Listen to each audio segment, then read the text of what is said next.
we've only got so much mental bandwidth.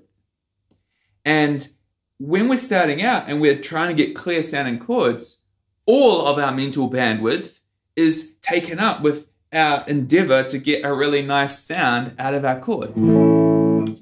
So if we're now going to try and play a chord progression, and we needed all of our mental bandwidth for the chords, but now we're trying to play this chord progression, and we probably need like all of our mental bandwidth as well to strum.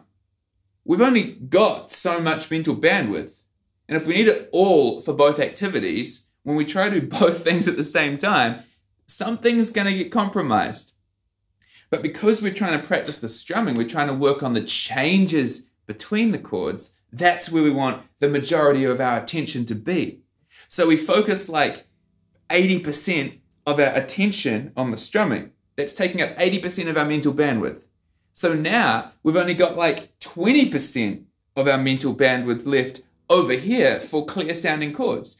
Now remember, we needed 100% of our mental bandwidth to get the chord sounding really good. Now we're only giving it 20% of our attention. So it makes sense that it's not going to be half as good. I've seen so many students get discouraged because they try and do this chord progression and then their chord change is messy and they're like, oh, I can't do it.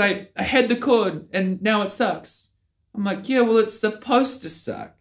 You had 100% of your attention on the chord before. Now you've only got 20% of your attention on the chord. Like, you're actually doing really well given that you're not focusing much on it at all. But as we get better at both of these things, it requires less and less attention. We'll get to the point where we only need like 50% of our attention for the chords and then 50% of our attention for the strumming. And when that happens, we'll be able to change chords really effectively with really clear sounding chords each time. But we want to keep in mind that both of these aspects of our practice have different metrics for success.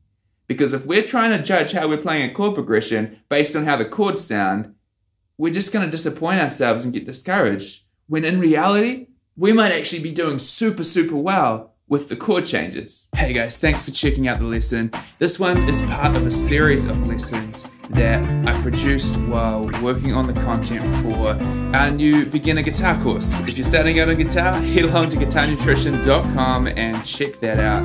And if you want a free Zoom lesson, go over to the website, guitarnutrition.com, and sign up for the newsletter.